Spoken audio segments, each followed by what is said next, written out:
Hello, everyone. A warm welcome to all of you to this roundtable session. MICA, in collaboration with FemLab, a Feminist Future of Work initiative, is hosting this roundtable on platform economy, gendered informality, and the future of work. I am Anupama, an FPM scholar at MICA, and I'll be hosting the session with my colleague, Saisha, who is a media and communication scholar from MICA. So in this roundtable, we'll be discussing some very important research insights on how we might design and implement technologies which can recognize the lived experiences and aspirations of women at the bottom of the pyramid. And we do have an esteemed panel of researchers and speakers today. We have Professor Payal Arora from Erasmus University, Rotterdam, and she's also a co-founder of FemLab. We have Professor Usha Raman from the University of Hyderabad and a co-founder of FemLab. Sai Amulya Gomaraju, who is a postdoctoral researcher at MICA. We have Chinar Mehta, who's a doctoral researcher at University of Hyderabad. Pallavi Bansal, who's an assistant professor at Bennett University. Upasana Bhattacharjee, a junior researcher at FemLab. Siddharth D'Souza, a postdoctoral researcher at the Global Data Justice Project. Professor Manisha Pathak-Shillak, Professor Pooja Thomas, Professor Veeral Nagori, and Professor Harmony Siganpuria from MICA. We have a good panel of speakers today. So before we start, some of the ground rules for the session so that our discussion can flow smoothly. All the audience the video and audio is disabled for the audience. And so you can type all of your questions into the chat box, which Saisha will be taking up later when we have the discussion sessions. So let us start. So I would first like to invite Professor Usha Raman and Professor Payal to give an introduction about FemLab. Professor Usha will start the discussion. Thank you so much, Anupama and Saisha, and of course, the entire team at MICA. And we're really excited to be sharing, for the first time actually since the project started publicly, some of our insights. The way we're going to do it is Payal and I think on the program, we're both listed as doing this jointly. But I will introduce you to the project and then Payal will sum up at the end. So let me just take a minute to share my screen.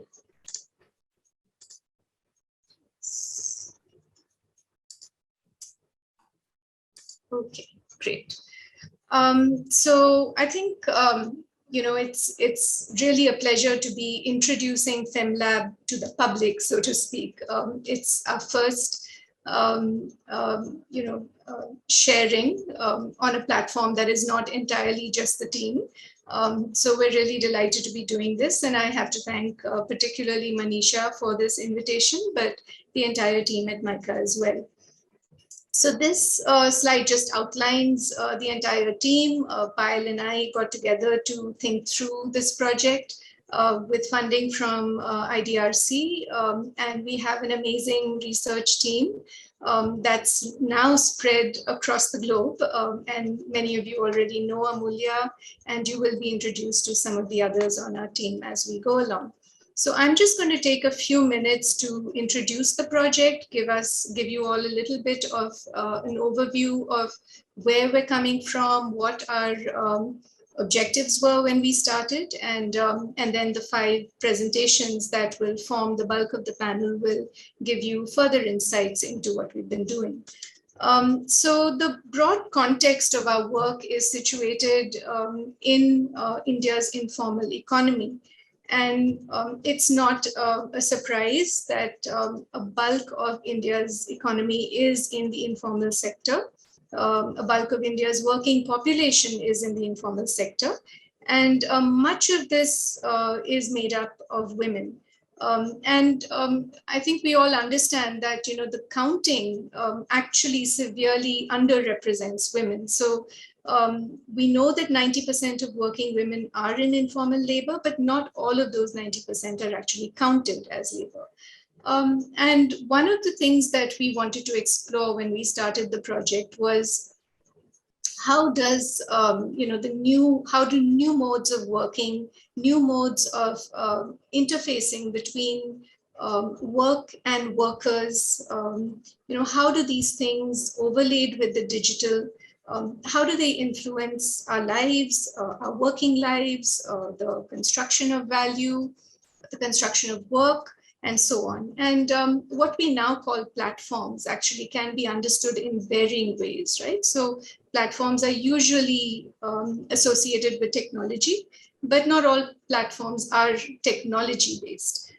And so we'll talk a little bit more about that. But one of the big, I would say, promises of platformization was that it would be this new way of allowing workers to become formal or to move from informality to formality. And by moving into formality, workers would have the advantages that many of us in the organized sector already derive, right? So better working conditions, a sense of work community, the ability to articulate grievances and demands, and so on.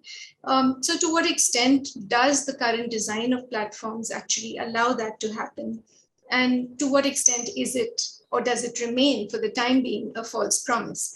Now, of course, not to entirely criticize the digital economy, but also to find ways of making true those promises, because the promises are definitely there, and we acknowledge that. And the reason perhaps they are not completely fulfilled, we believe, is because not all stakeholders have been paid attention to the same level.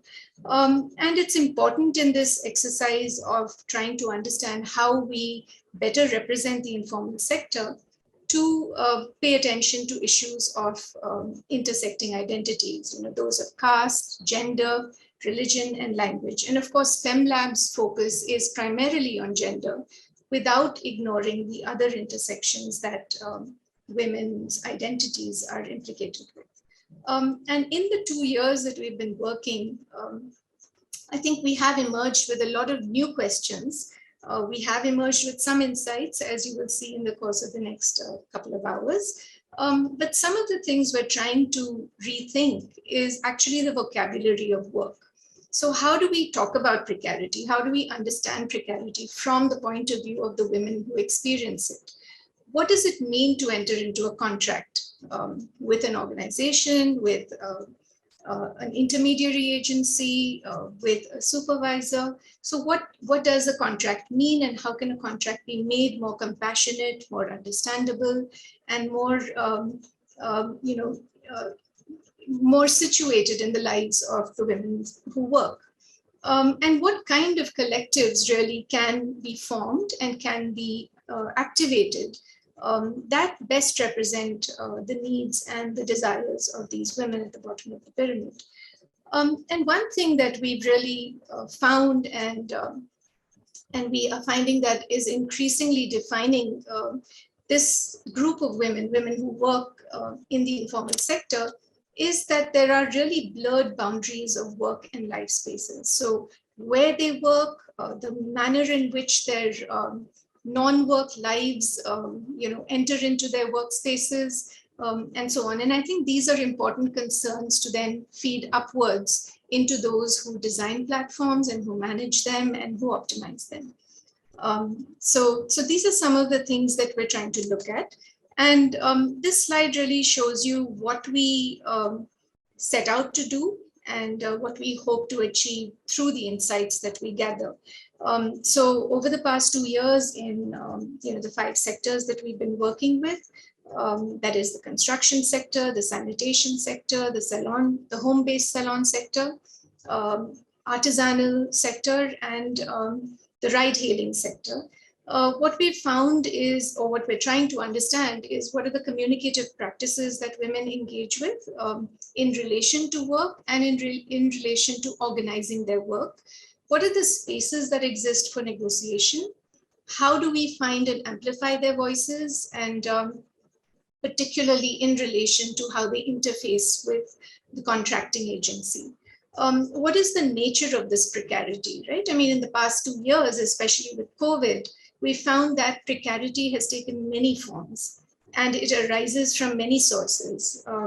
It could be something as simple as where you live or who else lives with you, right? That can give rise to different forms of precarity.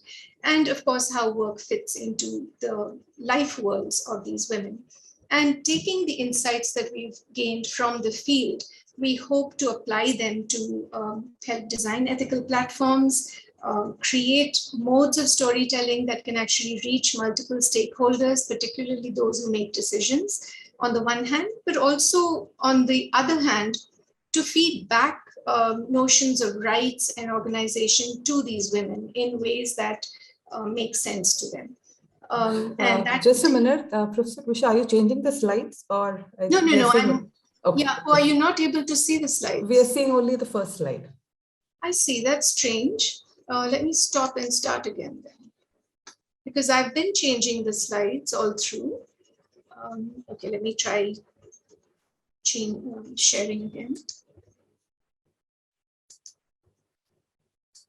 Okay, this is the first slide, and this is where I was. Can you see this now? So should I stay in this mode? Yes, now we can see, yeah. So what we hope to do, and in some ways we're already starting to do, is to apply our insights to the world of practice, to those who actually create contracts, to those who implement contracts, and to those who enter into contracts. So this is really what we set out to do and what we're hoping to do in the next few months as our findings are put into reports and put into ways in which they can be implemented. So a little bit more background in terms of how we're looking at work. And as I mentioned, we're looking at 5 different sectors. And the way we understand them is that each of them represents actually part of the gig economy, even though some of them have not been understood as gigs. So if you break it down in terms of how these different sectors fit into what we are now calling the gig economy, we have to understand that the gig in its very nature is something that defines informality, right? It is something that people pick up. It doesn't have security. It is contracted by piece, or it is contracted by time. It is contracted by geographic area in the case of sanitation, or by service. So in each of these different ways, we find that the sectors that we've looked at actually are very much a part of the gig economy, even though not all of them are platformized in the same way as perhaps ride hailing. So in the presentations that follow, we'll talk more about each of these. And just to think again for a moment about platforms, we're looking at platforms in multiple ways. And of course, the way in which I think the popular imagination constructs platforms is as an interface, right? So we think about Uber, we think about Ola, we think about Urban Company, HouseJoy, which are digital interfaces that allow a worker to contract their services to the public. But actually, platforms can also be other kinds of intermediaries. So in sanitation work, the platform might be a contracting agency that works with female labor or other kinds of informal labor. And it's a contract that this person or this agency uses to separate the worker from the agency that actually pays for the work. So in a way, people also become platforms. People and groups of people can become platforms. So what we want to do is to introduce the notion of gender into the norms that inform these platforms. We want to create more understandable contracts that speak to workers, and also seed the notion of multi-directional channels for transparency, for peer sharing, and for grievance redressal. So I think it's important to expand our notion of what platforms are, and this will become clearer again as we listen to Chinar and some of the others talk about their sectors. And another important part of our work is, of course, to look at the digital. And in at least 3 of our sectors, the digital is extremely important. And even where the digital is not part of the platform, as in, let's say, sanitation workers, we find that the digital is important as a lateral communication tool. So the digital in the form of mobile phones, WhatsApp groups, and other kinds of community tools end up creating communities of care, or offering the potential for communities of care. They allow the creation of informal networks of learning. And as Amulya will talk about, whisper networks, sharing risks, identifying risks, and talking about them to other co-workers. They also allow us to build new vocabularies for fair work that may actually push the boundaries of the imagination that currently informs programmable interfaces. So these are the things that we're hoping that our work will inform, particularly in relation to the digital. So the questions that have driven our work over the past 2 years, we started in January 2019, just before the pandemic. And unfortunately, much of our fieldwork has had to happen through the pandemic. And I think it would have unfolded a little bit differently without the restrictions that we've all had to work within. But despite that, I think, I'm really happy to say that we have learned quite a bit about these different sectors. So the questions that are driving our work are these that are up on the screen. What are the communicative ecologies of women workers at the margins? What tools do they use? What networks do they form? How do they prioritize these networks? How do they nurture these networks? And very closely related to that, how do these networks then become communities? And these communities may it may impinge on their identity as workers, but they may not. Both kinds of communities, of course, exist. And of course, what kind of opportunities exist for negotiation with those who give work, those who make payments, those who regulate work, and so on. And ultimately, how can digital tools that, of course, located in the mobile ecosystem, foster these network margins and respond to their concerns? And I think that really is the crux of what we're trying to look at. So some of our insights, which Payal will talk about more in detail at the end, we know, and this is no surprise, that the values that inform design, whether they're technologies, workplaces, processes, are essentially patriarchal.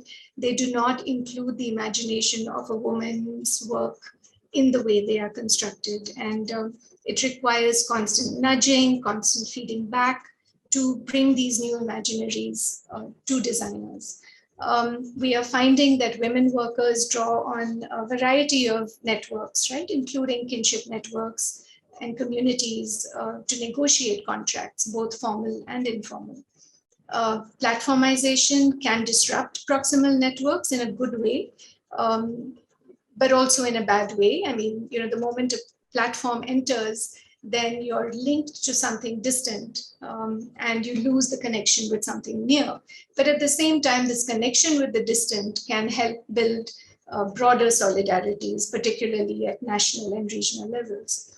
And we're finding, again, no surprise, that every sector throws up different challenges for women, requiring different ways of defining what it means to be a working person, what it means to be secure, and so on. And I think most importantly, we're finding that the digital is material. And again, this is something that a lot of scholars have recognized. And it intersects with other structural materialities, the way roads are built, the way homes are built, the way governments function, and so on, in varied ways. So I will stop there. And what I'm hoping will happen over the next couple of hours is that each of our researchers will share some specific insights from their work, and we'll bring it all together at the end when Payal speaks. So thank you all for your attention, and we're looking forward to your feedback.